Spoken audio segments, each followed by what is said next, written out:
जमीन और जंगल ये वो संसाधन हैं जिनके दम पर कोई भी राज्य जो है तरक्की कर सकता है और अपने जनता के हित में कई कदम उठा सकता है।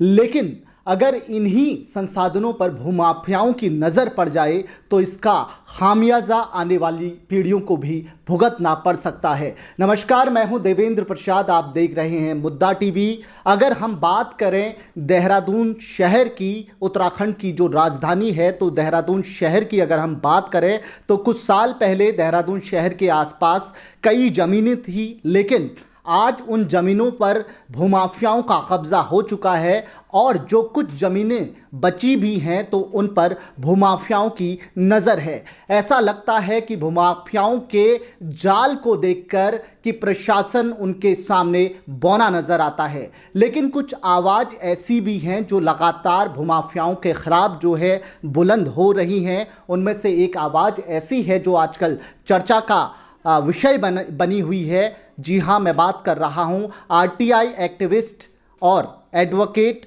विकेश नेगी जी की, जो आज हमारे साथ हमारे स्टूडियो में मौजूद है। नेगी जी, सबसे पहले तो बहुत बहुत स्वागत है आपका मुद्दा टीवी में। धन्यवाद और नमस्कार मुद्दा टीवी के सभी दर्शकों को। नेगी जी, सबसे पहला सवाल तो मेरा आपसे यही रहेगा कि एक बहुत बड़ा खुलासा आपके द्वारा किया गया है कुछ ही समय पहले।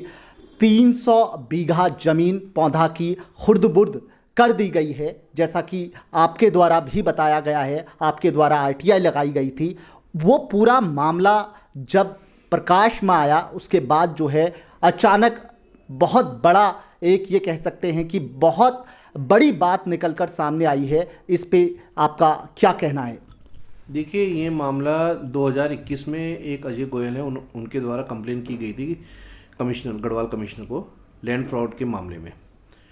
और उसके बाद जब हमारे संज्ञान में ये आया तो हमने आरटीआई डाली थी। तो आरटीआई जब डाली तो उसके बाद पता लगा उसमें कि उसमें हरिजनों की ज़मीनें बिकी हुई थी। उसमें गढ़वाल कमिश्नर ने डीएम को 3 या 4 बार उसमें कॉरस्पॉन्डेंस करी थी 2021 से, और 2022 तक करते रहे। पर लेकिन वहाँ से जब हमने आरटीआई मांगी तो उसमें लिख के आया कि अभी तक कोई इसमें इंक्वायरी हुई नहीं है। तो उसमें फिर जब हमने आगे उसमें डॉक्यूमेंट्स निकाले तो उसमें पता लगा उसमें 143 नहीं करा रखी है। मतलब जो एग्रीकल्चर लैंड होती है उसको भूमि दरी करवाना पड़ता है हरिजन की, उसके बिना 161 जो प्रोसीडिंग होती है एक्सचेंज की वो कर दी गई है। तो अगर वो बिना 143 के कर दी गई है और एसडीएम की बिना अनुमति के कर दी गई है तो उसमें वो डिज़ोल्व हो जाती है गवर्नमेंट में। इसके अलावा उसमें कई प्रॉपर्टियाँ उत्तराखंड सरकार पे गई हुई थी पहले। इसके अलावा उसमें फिर एक प्रकरण और था कि एक पावर अटॉर्नी 97 में मिली थी। वो 150 गज की पावर अटॉर्नी थी और उससे 7 बीघा एक रजिस्ट्री कर दी गई, 7 बीघा एक कर दी गई। यानी कि जो पावर ऑफ अटॉर्नी थी वो 150 गज की थी, लेकिन इसमें जो रजिस्ट्री हुई है वो आप बता रहे हैं कि 7 बीघा ज़मीन, 7 बीघा ज़मीन की भी। और वो मामले चल रहे हैं, सब जुडिशियल शोरा का मामला विकास नगर कोर्ट में, और उनसे रजिस्ट्री आगे फर्दर कर दी गई है।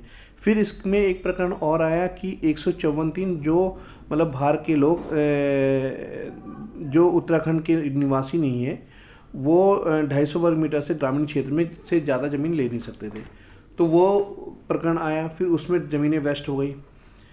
फिर इसमें एक प्रकरण और आया कि फॉरेस्ट की लैंड का, कि जो बिना अनुमति के हमने आरटीआई जब मांगी तो उसमें भी लिख के आया कि उनके पास कोई रिकॉर्ड ही नहीं है इसका। हमने कहा आपके द्वारा जो गूगल लोकेशन निकाली गई उसमें था पूरा जंगल।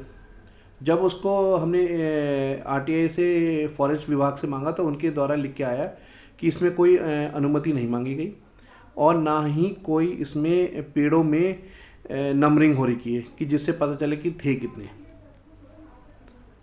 तो यानी कि ये एक मामला ये भी है कि कितने पेड़ काटे गए हैं, इसमें इसका कोई अंदाज़ा ना तो फॉरेस्ट विभाग के पास है, ना ही कागज़ों में किसी को ये पता है नहीं।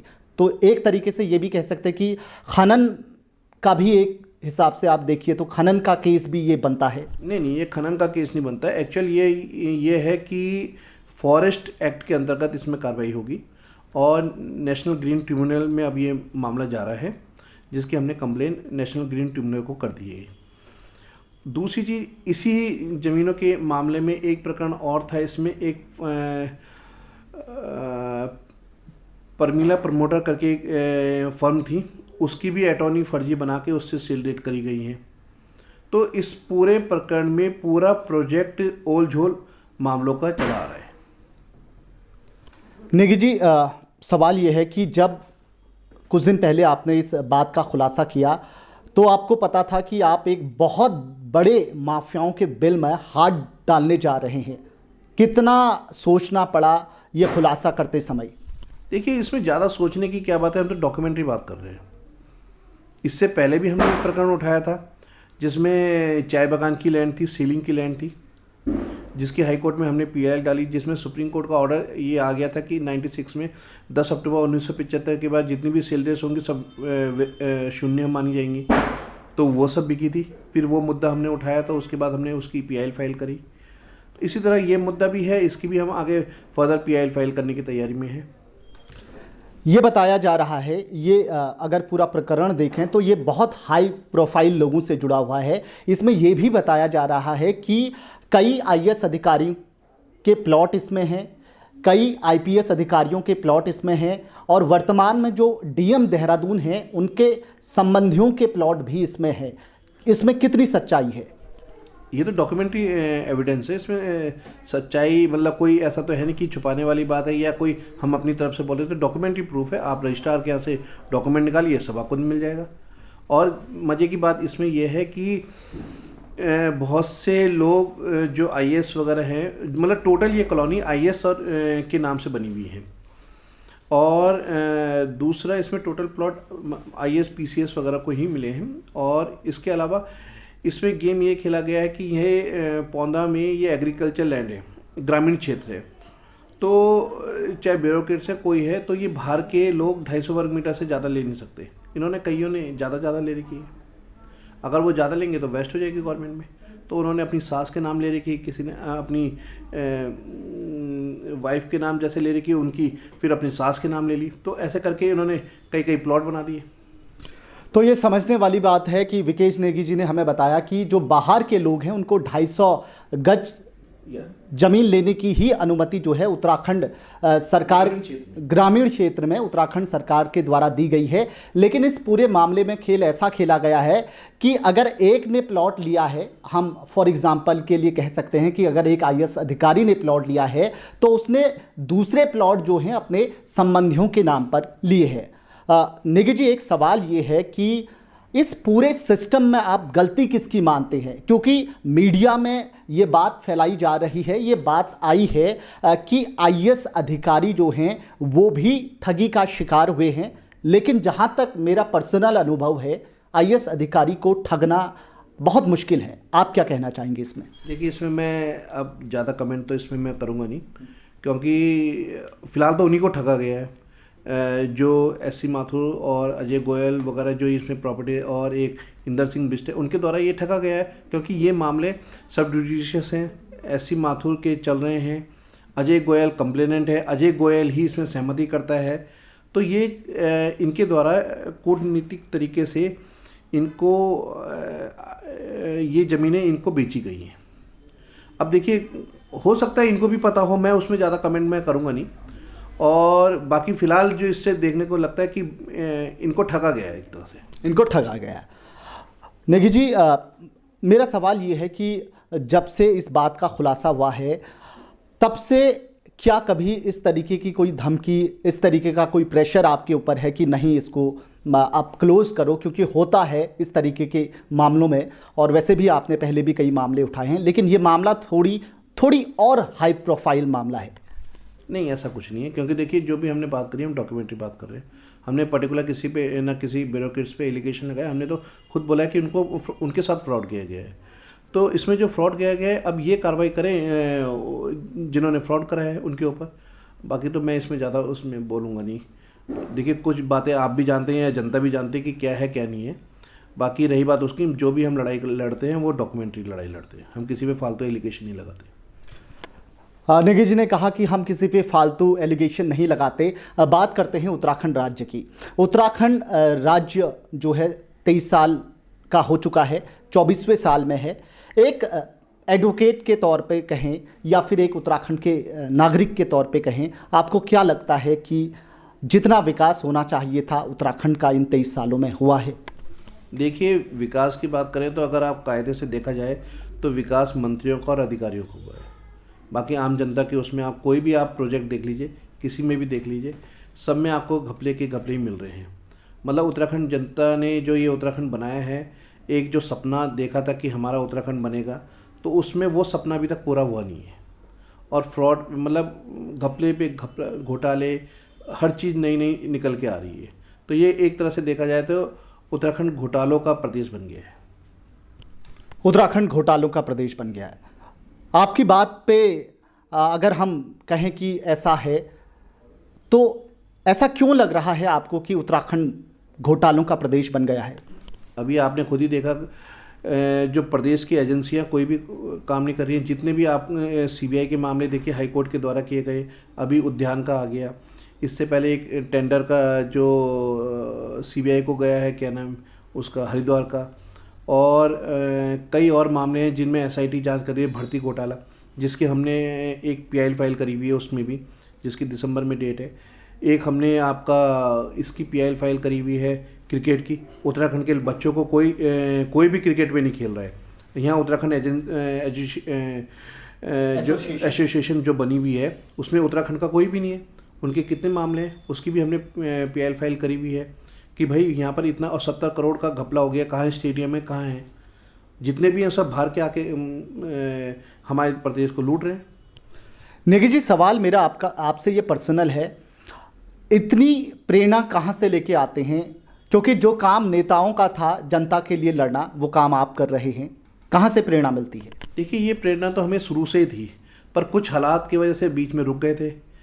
फिर कुछ हालात की वजह से दोबारा शुरू, क्रांतिकारी तरीके से हम पहले से रहे हैं, पर वो प्रेरणा शुरू से ही रही है। पर लेकिन कई हालात हो जाते हैं, बीच में आदमी स्टॉप कर देता है। पर लेकिन ये है कि अब हालात ऐसे बने कि हमें फिर से उस मोर्चे पे आना पड़ा। वास्तव में आप बहुत अच्छा काम कर रहे हैं, उसके लिए आप बधाई के पात्र हैं। एक सवाल ये है, क्या छात्र राजनीति में रहे हैं आप? नहीं है, पर थोड़ा बहुत करा है। आज जो इस संगठन आर्यन ग्रुप जो बना है, वो शुरू में हम ही लोगों द्वारा बनाया गया था। पर फिर राजनीति में ये हम इसलिए नहीं आए, हम थोड़ा सा फिर अपने फैमिली की वजह से फिर हम थोड़ा थे क्रांतिकारी टाइप के, कि मुद्दों को उठाना है। राजनीति में अगर या किसी पार्टी से आप जुड़ोगे तो आप उन्हीं की लैंग्वेज बोलना शुरू कर दोगे, आप मुद्दों पे नहीं जाओगे। आज जो हम कर रहे हैं, हम ना तो कांग्रेस की बात करते हैं, ना हम बीजेपी की बात करते हैं, हम इस प्रदेश के मुद्दों की बात करते हैं। अगर मैं पार्टी से जुड़ जाऊं तो फिर एक लेबल लग जाएगा और मैं उसी मुद्दे को ही बोलूँगा जो पार्टी बोलेगी। मैं उसके अलावा जाऊँगा तो फिर कि जी पार्टी के अलावा आप दूसरी बात कर रहे हैं। तो इसलिए हम न्यूट्रल रह के, ना हम बीजेपी की बात करते हैं, ना हम कांग्रेस की, हम करते हैं अपने प्रदेश की बात। अगर इन फ्यूचर आपको कभी कोई पार्टी ऑफर करती है कि आइए हमारी पार्टी से जुड़ें, तो क्या कहेंगे? देखिए, फ्यूचर का तो अभी किसी ने सोचा नहीं है। फिलहाल हम जो अपने मुद्दों पे चल रहे हैं, अपने उसमें जनहित के जितने मुद्दे हैं उन पे अभी काम कर रहे हैं। बाकी राजनीति के बारे में अभी हमने विचार करा भी नहीं है। नेगी जी, जाते जाते एक सवाल ये है कि जो ये 300 बीघा ज़मीन का जो मामला है, इसमें क्या एक, क्योंकि आप जो हैं एडवोकेट हैं, तो इसमें क्या हो सकता है, अंतिम निर्णय क्या हो सकता है अगर ये कोर्ट में जाता है? मतलब क्या संभावनाएं इसमें बनती है? जिन लोगों ने प्लॉट लिए हैं, क्या उस पर कोई कार्रवाई होगी? या फिर अगर आप कोर्ट में जाते हैं या सुप्रीम कोर्ट में जाते हैं, हाई कोर्ट में जाते हैं, तो क्या हो सकता है एक लीगल तरीके से अगर आप देखते हैं तो? देखिए, कई चीज़ें ऐसी होती हैं जो अभी मीडिया में नहीं है। जो लीगल प्रोसीडिंग है वो हाई कोर्ट के द्वारा की जाएगी। हम उसमें अब जब पीआईएल फाइल करेंगे कि इसकी इंडिविजुअल एजेंसी से जांच कराई जाए, क्योंकि अगर उस एक्ट अनुसार देखा जाए तो गवर्नमेंट पे वेस्ट होगी ये प्रॉपर्टी। तो नेगी जी ने कहा हो सकता है कि ये जो प्रॉपर्टी है वो सरकार अपने अधीन कर ले या सरकार में सम्मिलित हो जाए। नेगी जी, जाते जाते एक आखिरी सवाल, क्योंकि बहुत से लोग हैं जो लॉ की पढ़ाई कर रहे हैं, जो आने वाले समय में वकील बनना चाहते हैं या आपके जो ये फील्ड है लॉ का इसमें आना चाहते हैं, लेकिन इसके पीछे बहुत बड़ा संघर्ष भी करना पड़ता है। उन नए युवाओं से क्या कहना चाहेंगे आप? देखिए, लॉ एक इतना अच्छा विषय है, आप इसकी इतना महासागर है, आप जितना इस पे गहराई पे जाएंगे आप पा नहीं पा सकते। पर यह कि संघर्ष तो करना पड़ता है। हर किसी भी फील्ड में आने के लिए संघर्ष की ज़रूरत होती है, और बिना संघर्ष के कुछ नहीं होता है। हम भी यहाँ तक आए तो संघर्षों से आए हैं। नेगी जी, बहुत बहुत धन्यवाद, आपने अपना कीमती टाइम निकाल के आप हमारे स्टूडियो में आए, उसके लिए बहुत बहुत धन्यवाद। धन्यवाद, थैंक यू। तो ये थे विकेश नेगी जी, जिन्होंने कहा कि हर क्षेत्र में जो है संघर्ष करना पड़ता है और संघर्ष करने के बाद ही आदमी को वो मुकाम मिलता है। अगली बार एक नई पर्सनालिटी के साथ हम हाजिर रहेंगे। देखते रहिए मुद्दा टीवी खबर। नमस्कार।